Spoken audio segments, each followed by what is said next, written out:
এইবার প্রশ্ন হচ্ছে যে আমি ভাত খেলাম, এইটাকে আমরা প্রেজেন্ট পারফেক্ট টেন্সে করতে পারবো কি পারবো না? ডিয়ার লার্নার্স, আসসালামু আলাইকুম। আজকের আলোচনার বিষয় হচ্ছে প্রেজেন্ট পারফেক্ট টেন্স এবং পাস্ট ইনডিফিনিট টেন্স বা সিম্পল পাস্ট টেন্সের মধ্যে পার্থক্য কী। এবং ম্যাক্সিমাম শিক্ষার্থীদের কাছে একটা প্রশ্ন দাঁড়ায় যে প্রেজেন্ট পারফেক্ট টেন্সটা অতীতকালে শুরু হয়, আবার পাস্ট ইনডিফিনিট টেন্স বা সিম্পল পাস্ট টেন্সটাও অতীতকালে শুরু হয়, বাট এই দুটার মধ্যে পার্থক্য কী? আজকে এই বিষয় নিয়ে আপনাদের সাথে ডিটেল কথা বলবো। আশা করছি ভিডিওটি আপনাদের ভালো লাগবে, অবশ্যই ভিডিওটি শেষ পর্যন্ত দেখবেন। তো প্রথমত আমরা একটু সংজ্ঞাভিত্তিক পার্থক্যটা শুনি, সেটা হচ্ছে প্রেজেন্ট পারফেক্ট টেন্স। একটু ভালো করে বুঝবেন, কারণ এই দুটা নিয়ে একটু ঝামেলা আছে। সেটা হচ্ছে কোনো কাজ ইতোমধ্যে শেষ হয়েছে, তার মানে কাজটা অতীতকালে শুরু হয়েছিল এবং সেই কাজটা ইতোমধ্যেই শেষ হয়ে গেছে, কিন্তু তার ফলাফল বা রেজাল্ট এখন পর্যন্ত বিদ্যমান আছে, এরকম যদি বলি তাহলে সেটা হচ্ছে প্রেজেন্ট পারফেক্ট টেন্স। এক্ষেত্রে বাংলা বাক্যের শেষে যে ভার্ব থাকে সেই ভার্বের সাথে এছি, এছো, এছে যোগ থাকে। কি থাকে একটু মনে রাখবেন, এসি, এছো এবং এছে, এই বিভক্তি তিনটা মানে যে কোনো একটি বিভক্তি যোগ থাকে। যেমন আপনি বলতে পারেন আমি ভাত খেয়েছি, আমি ভাত খেয়েছি। অর্থাৎ একটু খেয়াল করেন, ভাত খেয়েছি মানে কি, আপনি খাওয়ার কাজটা অতীতে শুরু করেছিলেন এবং সেই খাওয়ার কাজটাও শেষ হয়ে গেছে। তার মানে কাজটা অতীতে শুরু হয়েছে, অতীতেই শেষ হয়ে গেছে, কিন্তু তার রেজাল্ট বা ফলাফলটা এখনও আছে। মানে আপনি ভাত খেয়েছেন মানে হচ্ছে খাবারটা এখনও কোথায় আছে, পেটের মধ্যেই আছে, এখন আপনার খাওয়ার প্রয়োজন হবে না। যেমন আপনি বলতে পারেন যে আমি কাজটি শেষ করেছি। খেয়াল রাখেন, যদি বলেন আমি কাজটি শেষ করেছি, শেষ করেছি, দেখেন এর অর্থ হচ্ছে আমি কাজটি শেষ করেছি মানে কাজটি শেষ অবস্থায় আছে, কাজটা এখন কমপ্লিট। অর্থাৎ এগুলো আপনি কি করতে পারবেন, I have eaten rice, I have completed the work, আমি কাজটি শেষ করেছি। ওকে, তার মানে হচ্ছে কোনো কাজ ইতোমধ্যে শেষ হয়েছে কিন্তু তার ফলাফলটা এখনো বিদ্যমান আছে। এবার আসেন পাস্ট ইনডিফিনিট টেন্স বা সিম্পল পাস্ট টেন্স।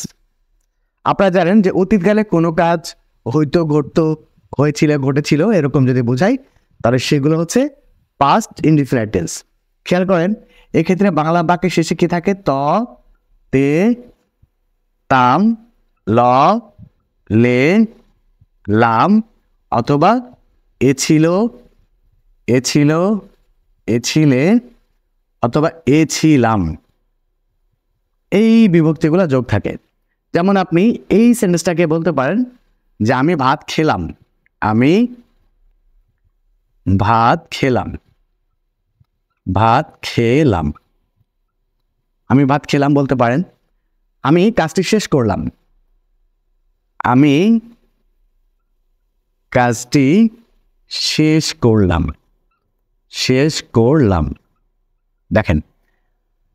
তাহলে এটাকে আপনি বলতে পারেন যে আই অ্যাড রাইস।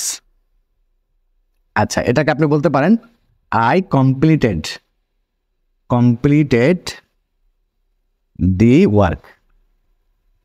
এখন প্রশ্ন হচ্ছে যে দুইটা কাজই কিন্তু একই রকম হচ্ছে আমি ভাত খেয়েছি অথবা আমি ভাত খেলাম, দুটো তো প্রায় কাছাকাছি না, একই রকম দেখতে।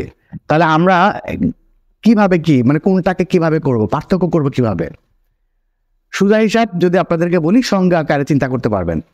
একটা হচ্ছে যখন আপনি দেখবেন এসি, এসো, এসে এই বিভক্তিগুলো যোগ আছে, তাহলে আপনি কি বলবেন, আমি ভাত খেয়েছি, আমি কাজটি শেষ করেছি, সে এখানে এসেছে, তারা সেখানে গিয়েছে, এরকম এসি, এসো এইগুলা যদি থাকে তাহলে আপনারা সেটাকে প্রেজেন্ট পারফেক্ট টেন্সে করবেন, এক নাম্বার কথা।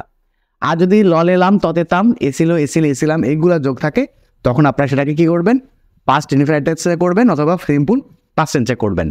যেমন আমি ভাত খেলাম, সে এখানে আসলো, আমি তাকে দেখলাম, এরকম যদি বোঝাই, ললেলাম, ততেতাম, এসিলাম, এই বিভক্তিগুলা ক্রিয়া বিভক্তি হিসাবে যদি যুক্ত থাকে তখন আপনারা সেগুলোকে সিম্পল পাস্ট টেন্স বা পাস্ট ইনডিফিনিট টেন্সে করবেন। আরেকটা মজার ব্যাপার হচ্ছে আপনি খেয়াল রাখবেন যদি অতীত সময়ের উল্লেখ থাকে, পার্থক্যটা ভালো করে ক্লিয়ার হয়ে দেন। যদি অতীত সময়ের উল্লেখ থাকে তাহলে কিন্তু বিভক্তি যাই থাকুক, যেমন আপনি বলতে পারেন যে আমি গতকাল এসেছি, এরকম বলি না, আমি গতকাল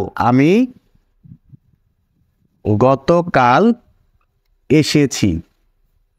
আমাদেরকে কেউ জিজ্ঞেস করলো যে তুমি কবে এসেছো বা কখন এসেছো, আমরা বলবো কি আমি গতকাল এসেছি।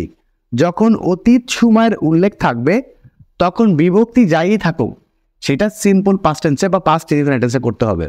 যেমন যদি বলেন আমি গতকাল এসেছি, তখন তার ইংরেজি কি করবেন? আপনি বলবেন আই কেম ইয়েস্টারডে। হলো?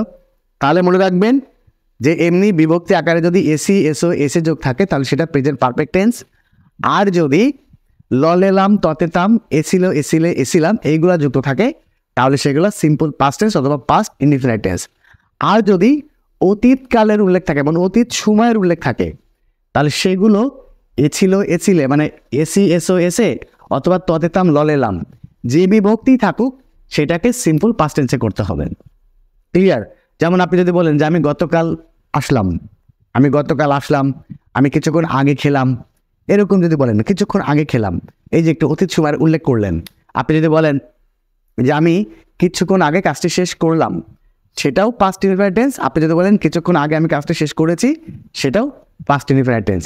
অর্থাৎ অতীত সময়ের উল্লেখ থাকলে সেটাকে পাস্ট ইনডিফিনিট টেন্স বলবেন। এবার প্রশ্ন হচ্ছে যে আমি ভাত খেলাম, এইটাকে আমরা প্রেজেন্ট পারফেক্ট টেন্সে করতে পারবো কি পারবো না? দেখুন মজার একটা কথা বলি, সেটা হচ্ছে একটা ভাষার কাজ কি?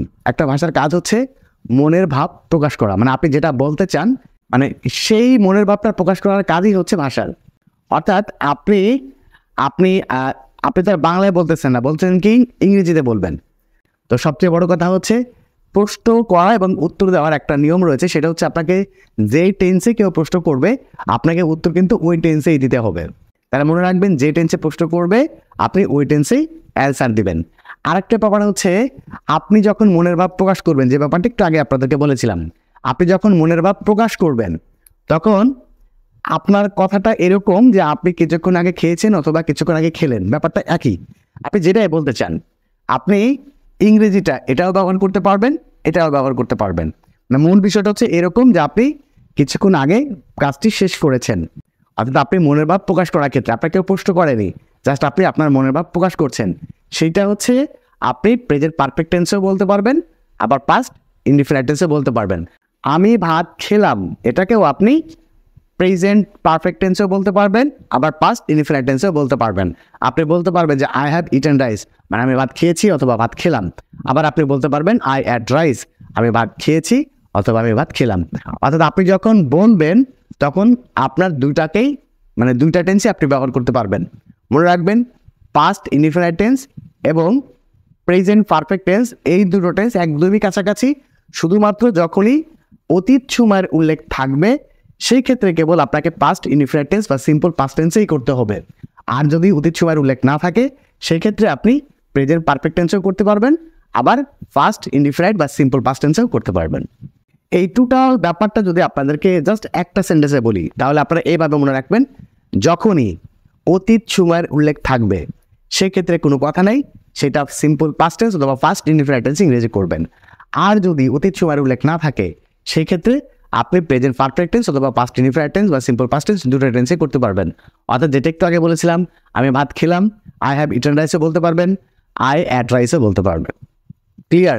আর হচ্ছে সিম্পল পাস্ট টেন্স বা পাস্ট ইনডিফিনিট টেন্স এবং প্রেজেন্ট পারফেক্ট টেন্স দুটো টেন্সে একদমই সূক্ষ্ম এবং একদমই কাছাকাছি। দুটা কাজেই অতীতে শুরু হয় আবার অতীতেই শেষ হয়ে যায়। ওকে, তাহলে আশা করছি প্রেজেন্ট পারফেক্ট টেন্স এবং সিম্পল পাস্ট টেন্স বা পাস্ট ইনডিফিনিট টেন্স নিয়ে আর কোনো ঝামেলা থাকলো না। তো আজকে বিদায় নেব। বিদায় নেওয়ার আগে শুধুমাত্র আপনাদেরকে ছোট্ট একটা ইনফরমেশন দিয়ে যাই। আপনারা যারা 2025 সালের এসএসসি পরীক্ষায় অংশগ্রহণ করবেন তাদের জন্য ইতোমধ্যেই আপনাদের ইংলিশ ফার্স্ট পেপার এবং ইংলিশ সেকেন্ড পেপারের টোটাল 200 মার্কের কমপ্লিট প্রিপারেশন নিয়ে একটি নতুন অনলাইন ব্যাচ অর্থাৎ দ্বিতীয় অনলাইন ব্যাচ ইতোমধ্যেই শুরু হয়ে গেছে। আপনি চাইলে এখন এই মুহূর্তে এই ব্যাচে ভর্তি হতে পারবেন। এই ব্যাচে ভর্তি হতে অথবা এই ব্যাচের ভর্তি সংক্রান্ত বিস্তারিত তথ্য জানতে স্ক্রিনে দেওয়া নাম্বারে এখনই যোগাযোগ করুন। আর আপনারা যারা 2025 এবং 2026 সালের এইচএসসি পরীক্ষা দিবেন আপনাদের জন্য জুলাই মাসের প্রথম সপ্তাহ থেকে নতুন অনলাইন ব্যাচ শুরু হতে যাচ্ছে। ওই ব্যাচে ভর্তি হওয়ার জন্য বা ভর্তি সংক্রান্ত বিস্তারিত তথ্যের জন্য স্ক্রিনে দেওয়া নাম্বারে যোগাযোগ করুন। এটাই হচ্ছে আমার পার্সোনাল নাম্বার এবং এটাই আমার হোয়াটসঅ্যাপ নাম্বার। আজকে বিদায় নিচ্ছি, দেখা হবে পরবর্তী ক্লাসে। সে পর্যন্ত সবাই ভালো থাকবেন, সুস্থ থাকবেন। আল্লাহ হাফেজ।